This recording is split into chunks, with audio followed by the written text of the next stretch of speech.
अस्सलाम वालेकुम। हाँ जी यूट्यूब वाले भराओ क्या हाल चाल है। उम्मीद है सारे भरा ठीक हो सन। सारे भरावां दा शौक भी अच्छा जा रहा सी। मैं गुलाम मुस्तफा तुसी देखण लगे हो पुआंच पिजन चैनल। जी दोस्तों माशाल्लाह जुमा ऑफर लगाने ले जनाब 10 पीस ने माशाल्लाह। नीला भी है, जीरा भी है, ए कबूतर जोड़ियां वाला भी है, ए कबूतर जोड़ियां वाले सही है।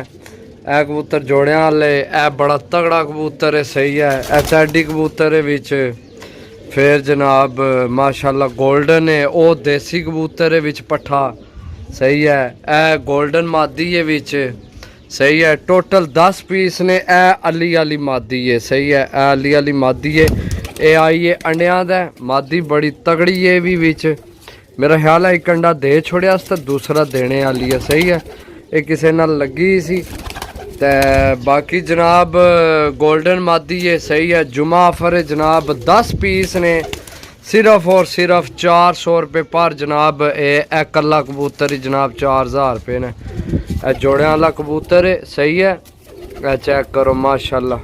इन्होंने कबूतरों विचों जीरे कबूतर बनने ने सही है। चेक करो माशाल्लाह पुराना देसी कबूतर है। बाकी है जनाब सियालकोटी कबूतर है।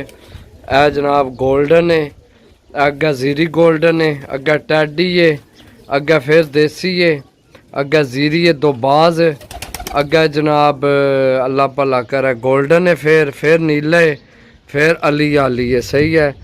ए जनाब टोटल 10 पीस ने। जिस भरा लैने होए समझो 400 रुपये पर ने। 4000 रुपये ने डील है जनाब सही है। रबता करके लै सकते हो। चेक कर लो जनाब सही है। एक है दो चेक करो फिर राम सुकून सही है। चेक करो जनाब ये जुमेनी डील है सही है। नवे भरावां वास्ते चैनल की लाजमी सब्सक्राइब करा करो ताकि जड़ी वीडियो लगाइए भरावां तक आसानी नाल पहुँच सके। ठीक हो गया दोस्तों। चेक करो जनाब माशाल्लाह सारे पीस एक दफ़ा फिर चेक करो। नीला भी बड़ा तगड़े विच सही है। 400 रुपये पर नहीं डील है। जिस भरा लैने हो जनाब रबता नंबर 0325 52 40 630। यह जोड़ियां वाला कबूतर है। इसकी जोड़ियां भी ही रखना सही है। अगर तुहाडे कोल मादी कोई तगड़ी है तो उस नाल ला लवे, नहीं तो ए अली वाली मादी ना ला लवे सैस मादी ना सही है। जेडे नवे भरा हो उन्होंने वास्ते जनाब जुमा ऑफर जनाब सिर्फ 400 रुपये पर। जिस भरा लैने होए रबता कर सकना। ओके अल्लाह हाफिज़ बाय बाय।